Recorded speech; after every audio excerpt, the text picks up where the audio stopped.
Assalamualaikum warahmatullahi wabarakatuh. Madayaw, ugmayong adlaw kaninyong tanan.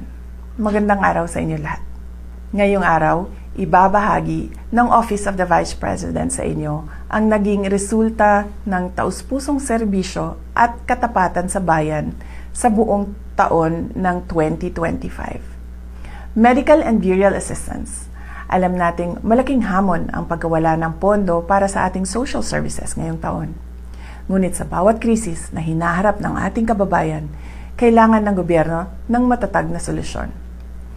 Hindi kami pumayag na maging dahilan ang kakulangan ng budget para maputol ang serbisyo. Sa halip, nakipagtulungan kami sa ibang ahensya ng gobyerno at nagtagumpay na makakuha ng alternatibong pondo. Dahil dito, nananatiling bukas ang ating assistance windows nitong taong 2025.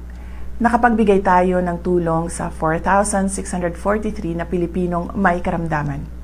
At nakatulong ang ating burial assistance sa 1,377 beneficiaries. Ito ang pruweba na kung may puso at paninindigan para maglingkod, laging may paraan para tulungan ang ating mga kababayan. Disaster relief and relief for individuals in crisis and emergencies program. Ang OVP ay laging handa sa panahon ng krisis. Ang ating Disaster Operations Center ay patuloy na naghahatid ng agarang tulong. Sa kabuuan, umabot sa 73,054 na pamilyang Pilipino na naapektuhan ng kalamidad ang ating natulungan.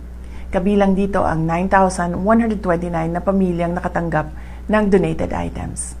As part of our rapid response to the 6.9 magnitude earthquake in Cebu, and the Mount Canlaon eruption, OVP distributed 2,514 bags of 25 kilo rice. Kamakailan, personal kong pinangasiwaan ang relief operations sa Negros Occidental at Cebu para sa mga pamilyang sinalanta ng magkasunod na bagyong Tino at Uwan. Hindi rin natin kinalimutan ang ating mga bayaning frontliners at rescuers. Ang Kalusugan Food Truck ay nakapagpakain ng 1,866 na volunteers, rescuers at frontliners. Sa pamamagitan ng ating RICE program, nakapaghatid tayo ng kabuang 56,575 bags of rice and essential food items sa mga response zones. Pagbabago 1 Million Learners and Trees campaign. Ang ating pagbabago campaign ay ang ating pamumuhunan sa kinabukasan ng ating bansa. Ngayong taon, nalampasan na natin ang ating target. Nakapagtanim tayo ng higit 1 milyong puno sa buong bansa, 3 years ahead of schedule. Bilang simbolo ng dedikasyon, inakyat ng ating team sa Southern Mindanao ang Mount Apo, ang pinakamataas na bundok sa bansa, para magtanim ng tinikaran trees at markahan ang ating millionth milestone.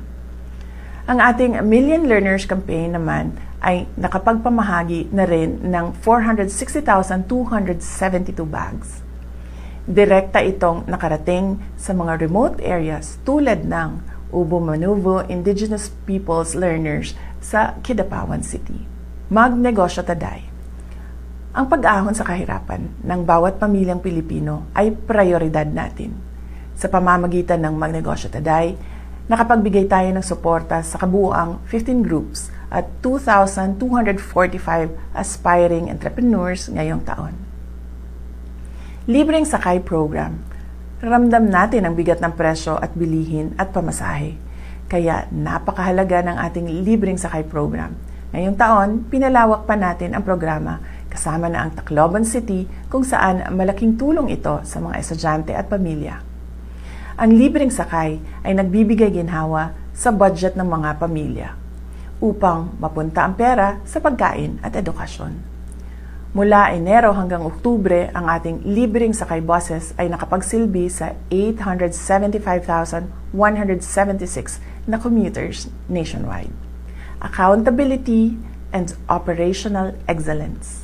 Ang ating determinasyon na maglingkod ay sinasabayan ng dedikasyon sa good governance at operational excellence.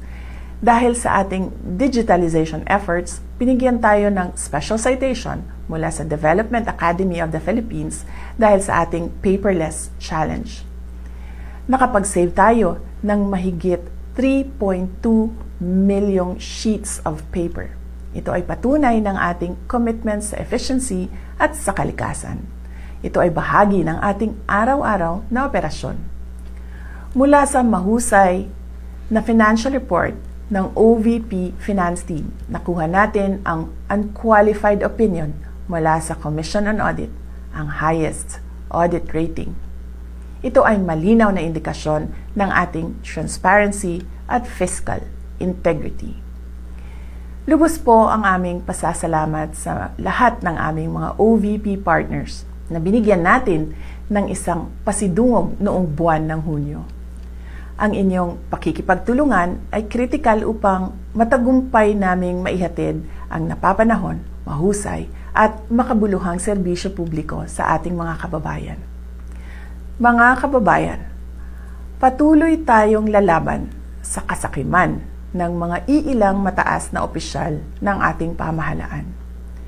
Patuloy namin na ipapakita sa inyo na ang tanggapan ng pangalawang Pangulo ay mahalaga sa amin ang pagkakaroon ng plano, mahusay na implementasyon ng proyekto, paglaban sa korupsyon at tapang at malasakit para magkaroon ng kapayapaan at kaunlaran sa ating bayan. Patuloy po tayo maging matatag sa mga hamon ng krisis at patuloy na maging mapagmahal sa ating bayan. Gikan sa tibuok opisina sa Vice Presidente, naghinaot mi sa inyong malipayong pagsaulog sa Pasko ug kasadya sa inyong bagong tuig. Mahalin natin ang Pilipinas para sa Diyos sa bayan at sa bawat pamilyang Pilipino. Syukran.